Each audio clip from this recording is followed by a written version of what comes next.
है क्या कार्यक्रम था, इसका क्या उद्देश्य? कुल मिलाकर के जिस तरीके से आज संविधान पर केंद्र और प्रदेश की सरकार चोट कर रही है, उससे पूरे देश में नाराजगी है, आक्रोश है। भारतीय संविधान खतरे में है, लोकतंत्र खतरे में है, यहाँ तक कि देश भी खतरे में है, क्योंकि एक और संविधान पर चोट कर संविधान की द्वारा दी गई व्यवस्था आरक्षण को खत्म किया जा रहा है, दूसरी ओर देश की सारी सरकारी संपत्तियों को एक एक करके अदानी और अंबानी के हाथों में बेचा जा रहा है। देश के तमाम बंदरगाह, एयरपोर्ट, एयर इंडिया, LIC, कई रेलवे स्टेशन, कई दर्जन ट्रेनें, कई बैंकों को अदानी और अंबानी के हाथों में दे दिया गया। ये तो बेचने की भी शुरुआत है और केंद्र की सरकार एक एक करके देश की सारे सरकारी संपत्तियों को अदानी अंबानी को जिस तरीके से देने पर आमादा है, स्वाभाविक रूप से इससे नौजवानों को सरकारी नौकरियों से हमेशा वंचित होना पड़ेगा।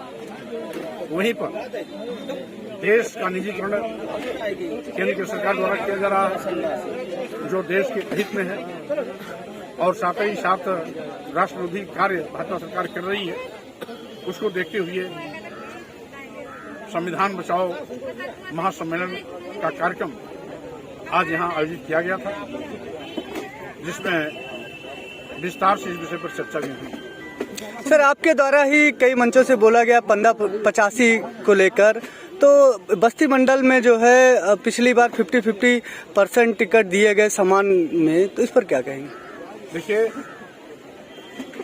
जहां भी इस प्रकार के अनदेखी या अन्याय हुआ है, उसकी पुनरावृत्ति नहीं होगी, क्योंकि मैं कोशिश करूंगा कि जो सामाजिक सहभागिता की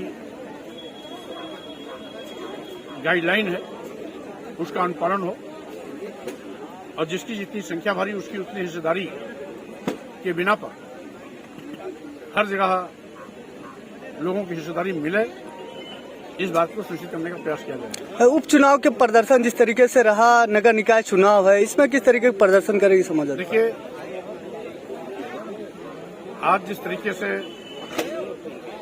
भारतीय जनता पार्टी के काले कारनामे जनता के बीच में उजागर हो गए, देश को बेचने का पाप जो सरकार द्वारा किया जा रहा है, आरक्षण को खत्म किया जा रहा है, भारतीय संविधान को कमजोर किया जा रहा है, समाज को जाति और धर्म के नाम पर लड़ाया जा रहा है।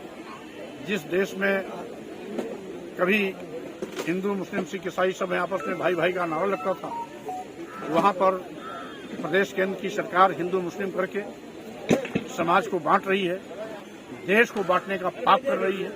तो स्वाभाविक रूप से जनता अब धीरे धीरे इनके सारे तीन तिकड़म को समझ गई है। यह धर्म के नाम पर वोट लेकर के आज जिस तरीके से लोगों का अपमान किए हैं, अब इनकी साजिश से लोग निकल करके इनको जवाब देने की तैयारी कर लिए हैं। यही कारण है कि उपचुनाव में इनको मुंह की खानी पड़ी, और आगे भी अब इनको मुंह की खानी पड़ेगी।